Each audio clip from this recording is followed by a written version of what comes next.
we didn't mention at all until just now, Devindra, thank you, Rosie Huntington-Whiteley, I don't know how to pronounce her name.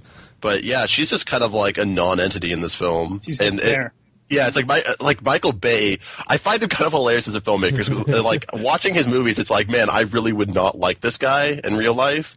But there's something amusing about being able to so easily like see through the illusion of like why he's doing, like what sort of caused him to make the decisions he made, and like within 2 seconds you can understand why he cast Rosie Huntington-Whiteley. Well, from the first shot of her rear end, yeah, we're introduced to this character. That's the first shot is her ass, and then for most of the movie, she's just wearing this super tight white dress. Yeah. And then there's the comparison between like the car. Patrick Dempsey's character is like, this car has all the curves, right? It was made. It was made to be loved by men or something, and it just the camera is on the girl. I think you're really underrating the complexity of her character. I mean, I think that she serves many story functions. She's a nag.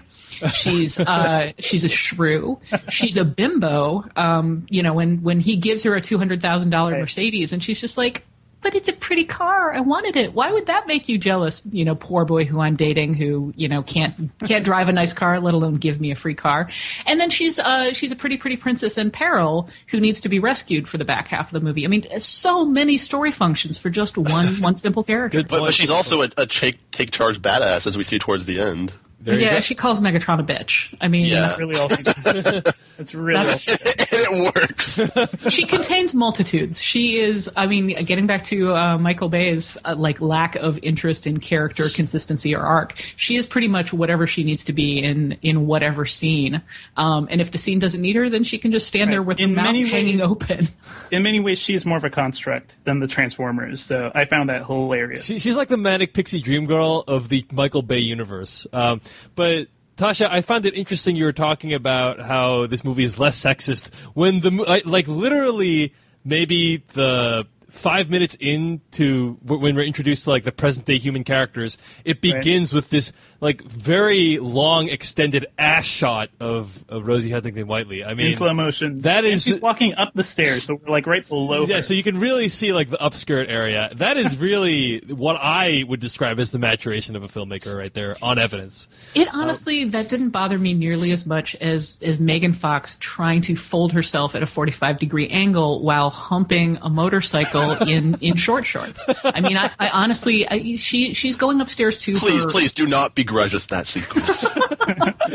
Yeah, but where's mine? Where's the naked beefcake that just sprawled across a Mercedes for absolutely no reason? That's true. Yeah, it's a Michael Bay movie. I really think Tyrese and Josh Duhamel, they should have just been shirtless. I think Michael Bay. I'm not joking here at all. I think Michael Bay would find that too gay. I think that is really why there's not of that going on. With that, yeah. He's uncomfortable with that, exactly as we see in the movies. One of the writers at the AV Club, Zach Handlin, did a piece when the last movie came out that I found really interesting, sort of about sexuality in Michael Bay movies. You can find it at theavclub.com. It's really interesting. It kind of goes through and analyzes them just in terms of the way Michael Bay seems to be afraid of women and afraid of sexuality. And all of the women in his movies are sort of this combination of fetish model and this sort of sniggering adolescent, sex is scary, but maybe if we kind of make fun of these women, we can make it less scary for ourselves.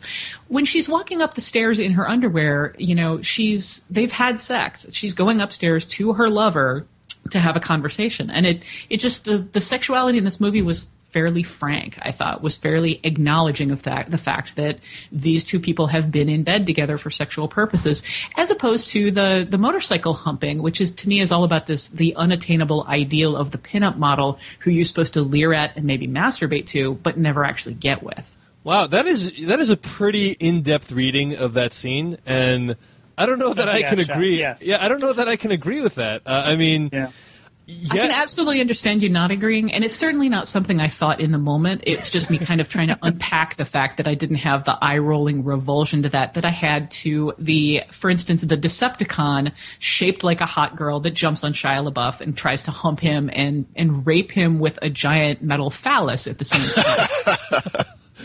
You're talking about in forgot about Transformers: Revenge of the Fallen, right? Yes, I'm talking about Revenge of the Fallen, and why the most recent movie I thought was better than Revenge of the Fallen, because it didn't have somebody trying to rape Shia LaBeouf. I mean, I don't know. That sounds kind of like a Cronenberg-esque scene.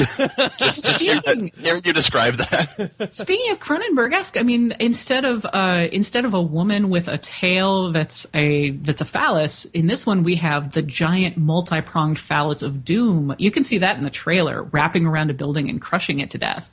I mean, that's some serious Japanese hentai stuff there. Am I the only one that saw that? Every time that thing reared up out of the ground and started sprouting penises in all directions, I was like, Michael Bay, you've gone in some really interesting directions since we saw you last. Tasha, to paraphrase Sigmund Freud, sometimes a gigantic multi-tentacled robotic killing machine is just a gigantic multi-tentacled robotic killing machine. I mean, I don't know. I did not see penises when I saw that device, but maybe when you watch it in IMAX, I'm sure you will. Exactly. All right. Well, I agree with you guys. I think that this movie. I wanted to address something else about the Rosie Huntington character. Please. Which I thought it was hilarious, just how completely they undermined Megan Fox's character. Yeah, she was such a bitch. All of that we had spent 2 movies building up this relationship. So yeah, it didn't fucking matter. that girl was a bitch. Well, apparently, you know what, guys? I will say this: I sort of missed Megan Fox because at least she was despite however Michael Bay utilized her, she had a spunkiness. She had an attitude that I felt sort of transcended what he was trying to do, at least, right? It felt like she was her own person, even when the camera had the male gaze on her. Whereas this one, Rosie Huntington is just like a robot. She's literally a robot doing exactly what Michael Bay. She's not literally. Don't get people confused. She's not literally a robot in this movie, but she may be. I don't know. Yeah, I was wondering if that was sort of the intended twist. It's actually explicitly state. We already had that twist. Oh well. It's appropriate that her name is Whiteley because she is like a ghost in this movie, and by that I mean her character is barely there. She doesn't. I can't think of a single adjective to describe her that doesn't focus on her physical characteristics. So you're right, Devendra. Actually Megan Fox. British. Yeah, Megan Fox actually has some chutzpah, and.